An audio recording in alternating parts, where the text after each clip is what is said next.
Hello, scholars. My name is Dr. Karis Dillon, and the goal of this channel is to make academic subjects easier to understand.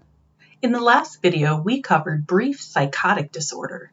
In this video, we're going to examine schizophreniform disorder. So let's begin. In order for an individual to be diagnosed with schizophreniform disorder, they have to have 2 or more of the following symptoms be present for a portion of time, which is 1 month period. Unless they are being treated for the disorder, then it can be less, but it's got to be 1 month period if they're not treated. These symptoms are delusions, hallucinations, and disorganized speech. Along with this may come 2 more symptoms, which are grossly disorganized or catatonic behavior.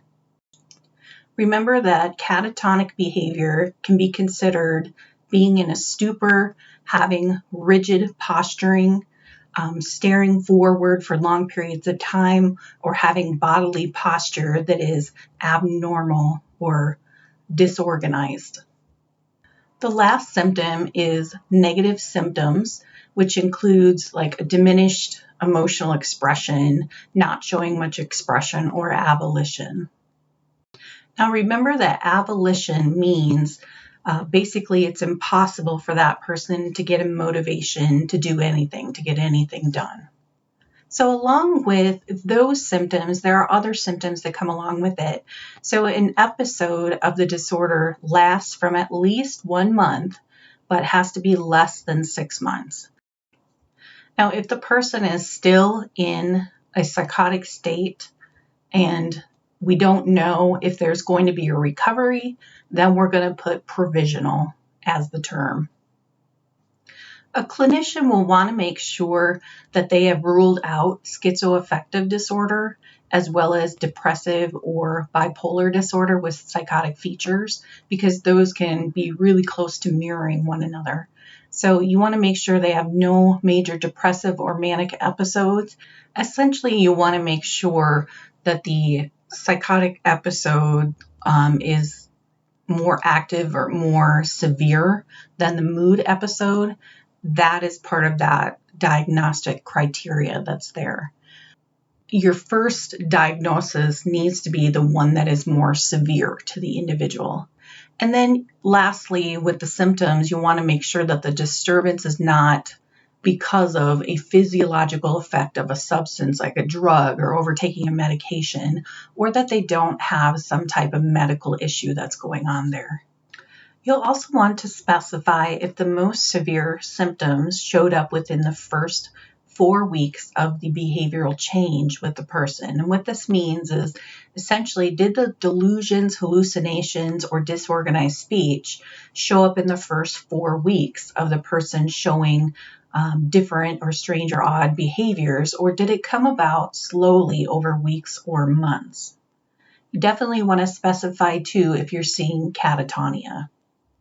Now, just as we did before when it comes to our rating scale with brief psychotic disorder, you'll want to take a look at the severity of the specific symptoms. So we use a 5-point scale for this, and 0 means no symptoms, 4 to 5 means very, very severe symptoms. So you'll want to rate using a quantitative assessment of the primary symptoms of psychosis. So you want to take a look at delusions and scale that 0 to 4 or 5, hallucinations, disorganized speech, abnormal psychomotor behavior, and then negative symptoms.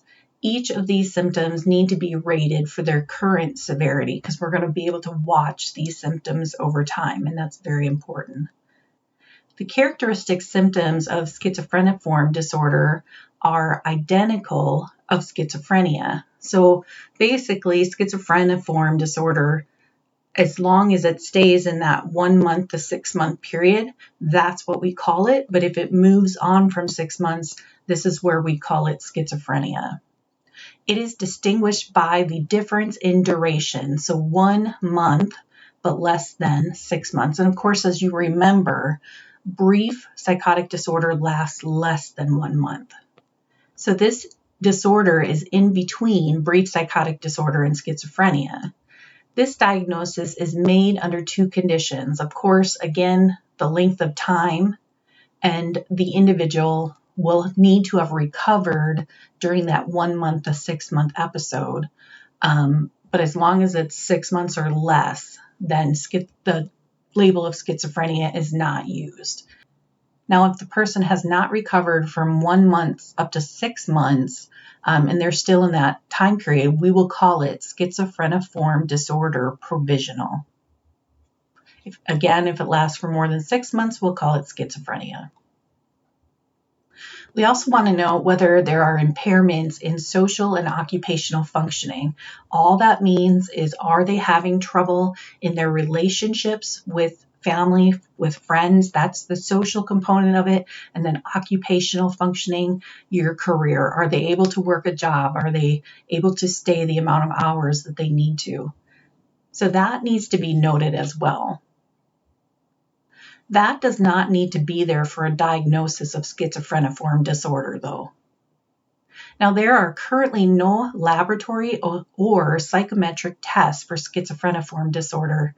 We do have multiple brain regions where we will take a look at, they call it neuroimaging and neuropathology, and then neurophysiology. They're trying to do research to see what the neurons are doing as well as the neurotransmitters, but that's a whole nother subject, and you want to watch my brain video for that, and that'll be on soon. The development of schizophreniform disorder is similar to that of schizophrenia. Now, here's the statistics on this. About 1/3 diagnosed recover within 6 months. Here's the negative part of this, or the tougher part of this. 2/3 of people with schizophreniform disorder eventually will receive the diagnosis of schizophrenia or schizoaffective disorder. So those that have relatives or individuals that they share DNA with that have schizophreniform disorder have an increased risk of schizophrenia. For those 2/3 of people that go on to be diagnosed with more severe forms, they will have trouble with relationships, they'll have trouble with self-care, they'll have trouble getting homework done. If they're students, they'll have trouble getting work or occupational work done if they are workers. Those that recover seem to have better outcomes in the long term. Okay, well, that is the end of the video. Now, you want to think about the brief psychotic disorder, the schizophreniform disorder, and schizophrenia kind of in the same lump. So when we go to the video for schizophrenia, it's going to be much like what you see here. The length of time is what's going to be different or changed. So, and I'll refer to this video and the video before this in the next video with schizophrenia. I hope these videos are helping. Let me know if they are in the comments section. That gives me the motivation to keep going, or the avolition to keep going. I don't know that I use that correctly. To keep going and keep producing these videos. So let me know. And if you are liking the videos, click that like button and don't forget to subscribe. I hope you have an amazing day, and I will too. We'll talk with you soon. Bye-bye.